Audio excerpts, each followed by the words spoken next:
So my team told me that since it's a university where I'm a chairman, I can speak for as long as I want. And I was just thinking that I might end up speaking for 1.5 hours or so. So be patient, right? Anyways, I wanted to talk about how many of you can be contributing back to Jacobs. That could only be possible if you are successful, and it could only be possible if you are very successful. And in my opinion, the most success you can get in a financial terms and in terms of changing life could be if you are an entrepreneur. If you look today at the top of the real-time list of Forbes, you have these 10 people, billionaires, Elon Musk, Bernard Arnault, almost all of them are entrepreneurs. There is only one guy who is investor in this list, and that's Warren Buffett. And really, he's very entrepreneurial investor. He actually started by buying a holding company and by owning this company and buying other assets in an entrepreneurial way and running them in an entrepreneurial way. So in my opinion, that is sort of a business pyramid. On top of it is an entrepreneur. Right below is investor. Right below is executive. Executive could also be successful. Of course, the most successful executives have to be professors of ETH and scientists, as we just learned. It is more fun. And then you can be a manager or an employee. All of this is good. And some of you might end up anywhere on this pyramid. We want to have as many of you being successful and entrepreneurs as possible. So some time ago, around 15 years, me and my team started consciously investing in startups. We looked at well over 3,000 startups over the past years closely. We invested at over 300. We exited over 100. And we try to, and you know, in the process, I try to understand what makes a good entrepreneur. You know, that's sort of a possible list. Smart and high IQ, education, good network, luck. You know, you should be lucky. Hardworking. You should be very hardworking. Nice looking. You can be nice looking. It's good, right? I mean, for a president of the United States, it's very important to be nice looking, at least at some point in his life. Good person, you know, nice person. You can read this in Harvard Business Review. You need to be an ethical person. Good to talk to, you know, good manager, good leader, charismatic. Well, apparently none of this is actually have something to do with being an entrepreneur. I encourage you looking at this movie, There Will Be Blood. It's a good movie of a sad story of being very successful entrepreneur. And that's my initial list. You have to have ambition, initiative. You have to be alert, responsive, detail-oriented. You have to make decisions very quickly. You have to never give up, and you have to be very active. Over time, I presented the speech multiple times, and so I ended up adding another 6 things: empathy, passion, care, belief, self-awareness, and tactical excellence. So I have to tell you, I've met entrepreneurs who are very successful and very stupid people. Really, who are very successful and have zero education, who are very successful and they're extremely unlucky. They've been unlucky many times. Who are very successful and they're bad people, horrible people. In some way, the bad gangsters like Pablo Escobar, they are very successful entrepreneurs. They're not a nice people, you know, and you not necessarily see entrepreneurs who are charismatic. Many of the entrepreneurs cannot speak on stage. You have many entrepreneurs who just are totally bad leaders, but they're still successful because of this 8 sins and this 6 sins, and that's what I want to talk about today.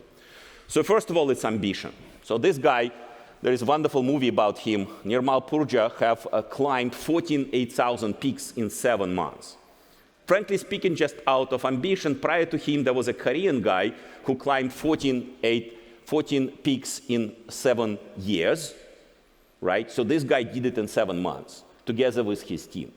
And you know, it is definitely possible if you have an ambition to do that. Of course, this guy is a little bit unreal. If you watch the movie, you have to understand that he's kind of an alien on Earth. He has an extremely high retention of oxygen in his blood. So perhaps you shouldn't repeat what he did, but you can actually always be more ambitious than you think. Ambition is the most important. Ambition is what drives you forward, and it is often that people are afraid of their own ambitions because ambition drives you to make mistakes. and mistakes are painful. But nevertheless, you can go forward. Then initiative. Initiative is a mathematical term. This is initiative as defined in chess. And you can have a losing position, but with initiative, you can end up winning. The world #1 player, Magnus Carlsen, is amazing to the extent that even in the losing positions, he keeps initiatives in his hand and makes other people make mistakes and wins, which annoys the best players because they sort of think like, yeah, we are winning, why are we losing now? And you can keep initiative in your hands at all times. You should not wait for opportunity to come to you at the right moment. Opportunities never come at the right moment. You have to take them when they come. Then, another thing which is very important is to stay alert. Entrepreneurs might be stupid, but they're always awake when they work. This is sort of two examples. This is Julius Caesar. I mean, you would think he's a world leader, but he was sort of an entrepreneur in his own way. He was from a relatively, poor family. Then he became a very successful general. Then he became a consul of Rome, and then he decided to privatize Rome in an entrepreneurial way. However, at the moment he wasn't alert, he was killed.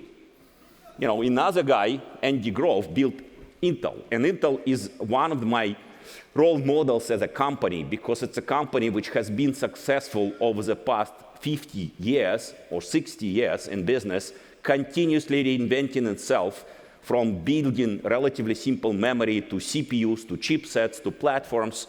And so in technology business, you have to always stay alert. And every time you start a startup, you have to stay alert. That's your advantage. You can move fast, and for that, you need to think fast and look around and understand whom are you talking to, why are you talking to them, what do you want from them at all times.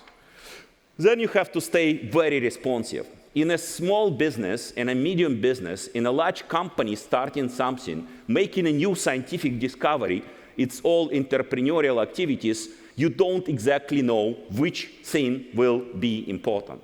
And it's useful to be very quick and responding. I have employees working for me making millions of dollars per year as executives. But if I send them an email, they might respond to me in several hours or maybe even in the next day. But if I send an email to Michael Dell, who is an entrepreneur, a very busy guy with probably at this point over $50 billion to his name, he will respond sometimes in 1 minute. So responsive helps. This is sort of explains how it helps in emergency situations. This how long does it take to survive if you have cardiac arrest.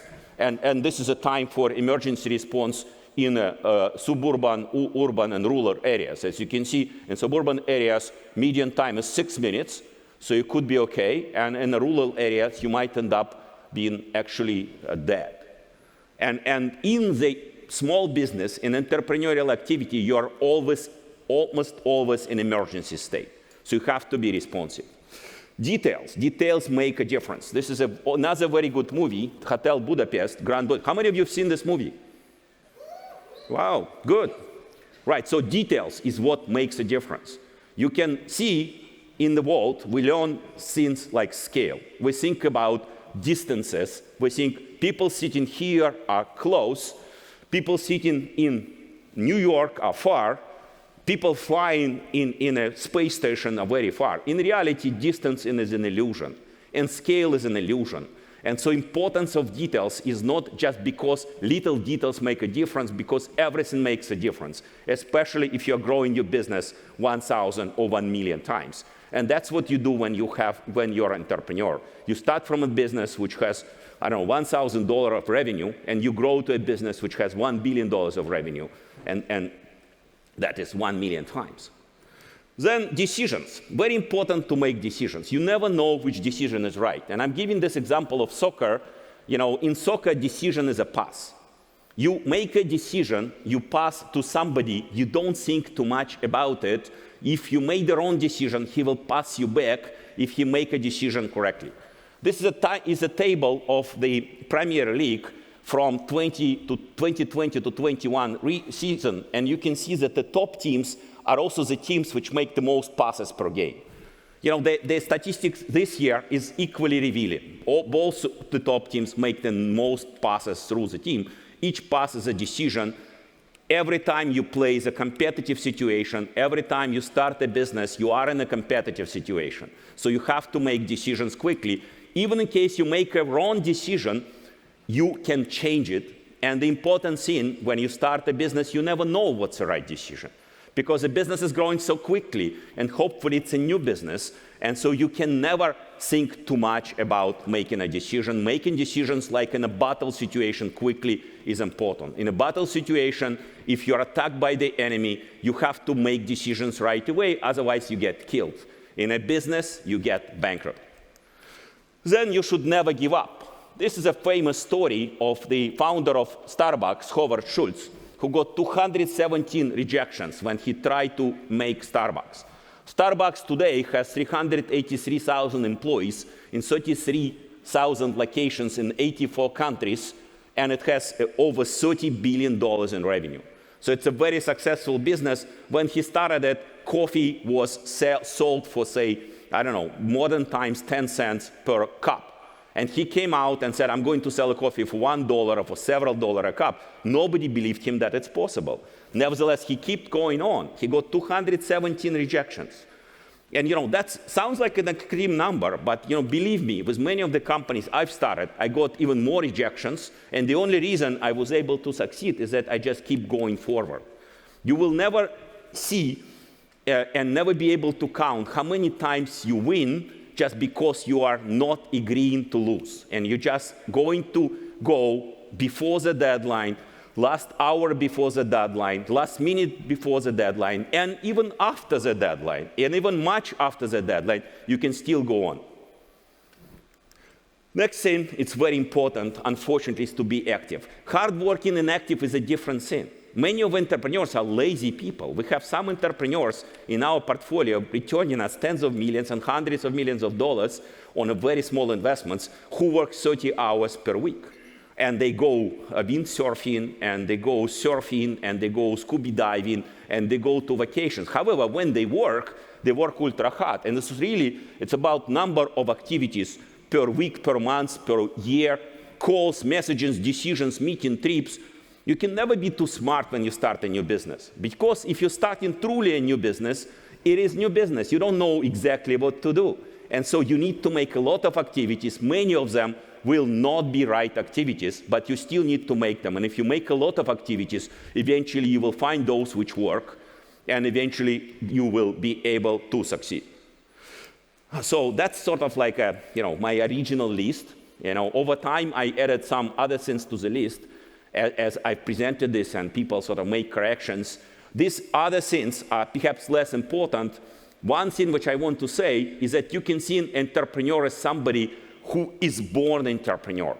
That may be true, but you can also develop these qualities. You can force yourself to make decisions, or you can force yourself to be active, or you can force yourself to look into details. You look into details a little bit, and you look more, and you care about the details. So then going to the other things is empathy. So this is sort of like a very famous saying, it is much safer to be feared than loved, by Machiavelli, right? So it's good for politics. In business, it's better to be loved. It is not good to be feared. Maybe even not good to be feared by your competitors, because you are feared by your competitors, they might attack you for wrong reasons. However, you have to remember that empathy is not about being nice to people. It is about feeling how people think about you and what they feel about you. And both of these people, they have empathy. Both of them are leaders. The guy on the right is a Joker, specifically from the Joker movie. And the other guy is a Batman. He's a nice guy, and he's not a nice guy. But both of them, they have feelings about other people. And particularly this character in this movie had good feelings first, and then he switched to bad feelings. But having understanding of what the other people feel helps to drive businesses. Driving businesses is almost always about leading and managing people. So then the next thing is passion. And I specifically put this, three guys who are very successful, entrepreneurial executives or entrepreneurs. Mark Benioff, who is, very, very difficult character, very, very passionate. He runs Salesforce. He created Salesforce. People always say that he is very functional narcissist. By the way, don't be afraid to be a narcissist, and don't be afraid to be a functional narcissist. It's okay.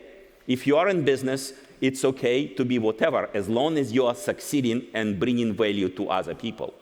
Then Steve Ballmer, which is, of course, famous for running Microsoft and being one of the first executives on Microsoft, making Microsoft to what it is, and of course, Steve Jobs. All of them were very passionate in their speeches, and I just wanted to show one moment from Steve Ballmer, who was at that time CEO of Microsoft. There's 2 of such videos. Both of them are bad quality. Developers, developers, developers, developers, developers, developers. Developers, developers, developers, developers, developers, developers, developers, developers. Yes!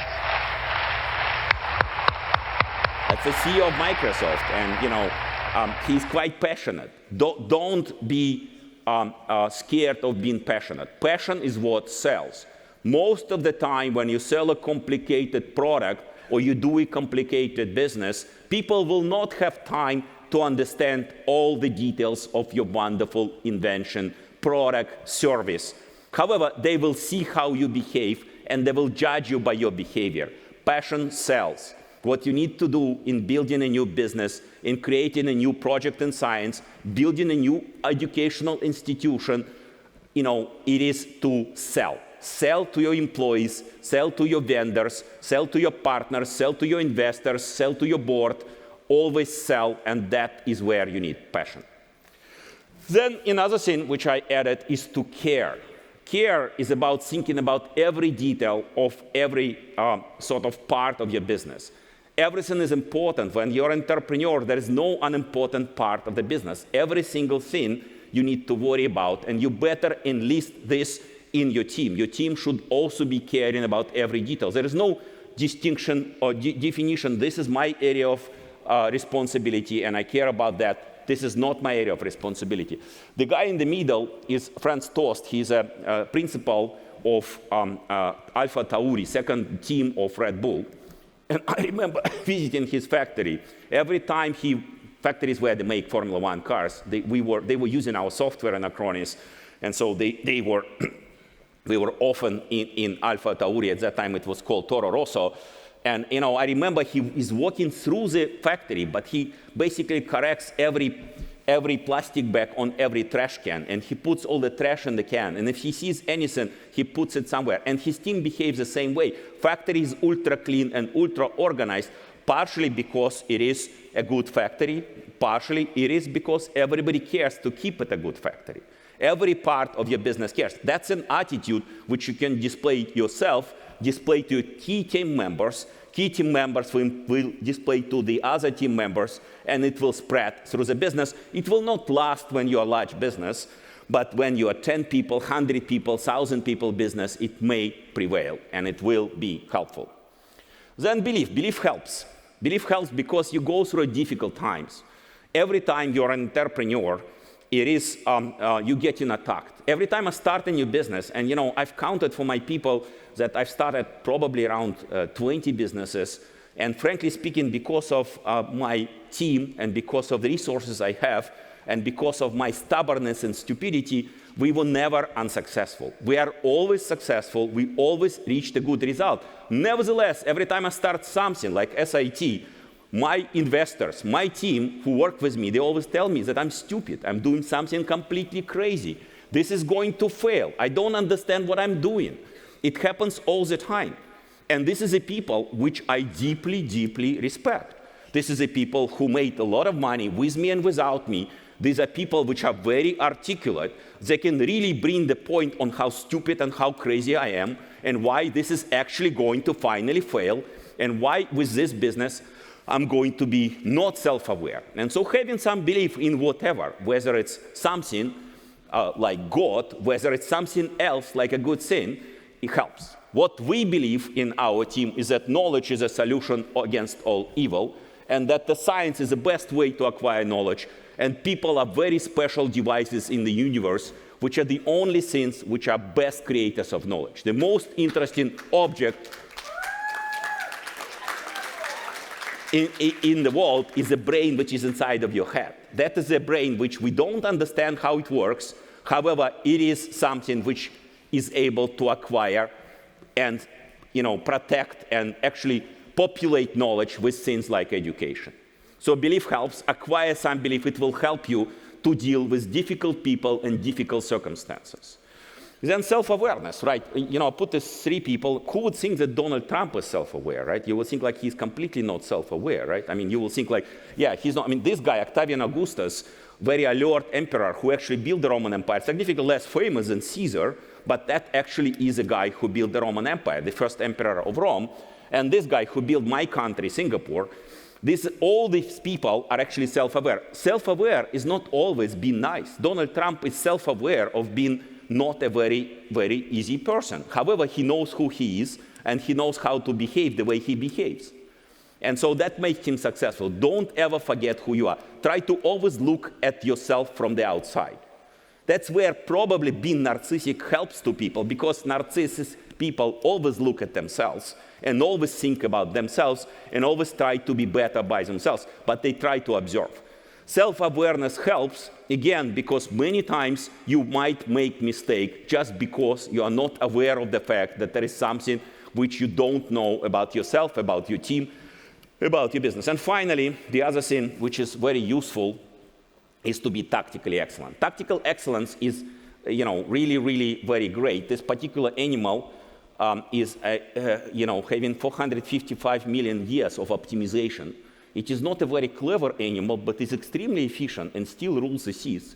And this is some of the optimizations. You can optimize yourself around everything. When I give this example to my team in Acronis, I tell to everybody that you can optimize your trips to the toilet and to the shower. Every day we spend 1 hour in the toilet and shower, and if you can cut this time or you can utilize this time better, you might end up having more time. You can be more efficient about driving, more efficient about flying, more efficient about sleeping, more efficient about doing sports. Time is the most precious asset. And the only one thing which helps, besides making the right choices, as as Marcus told us, is to actually optimize your effectiveness. There is no limit to perfection. Believe me, we live extremely inefficiently. But if you compare our lives today with the life how people lived 100 years ago, 1,000 years ago, they were even less efficient.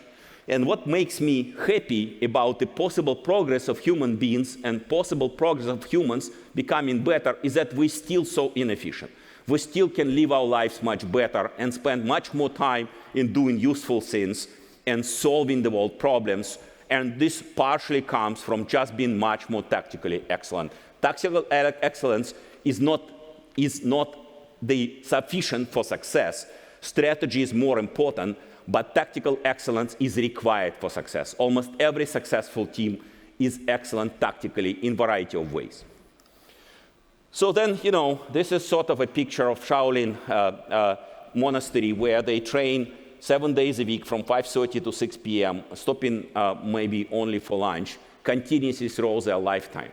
So you can always become better. And this is my picture of what is the difference. If I'm a scientist, I do what I want. If I'm a politician, I do what I should. If I'm a business person, I can only do what I can. I have to know what I can do, and with that, I have to have the right opportunity, which is fitting my ability to execute. But most important, I have to be able to come up with a strategy. If you build a new business, if you want to be really successful, you need to have a strategy.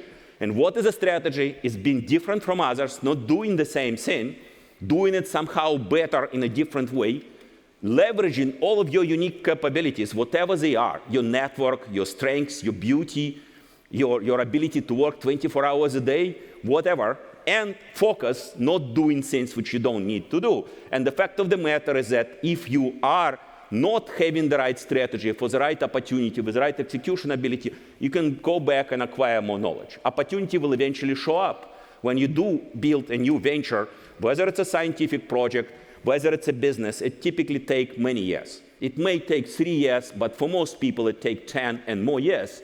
And so it makes sense to wait for the right opportunity and to build the right strategy to be able to succeed.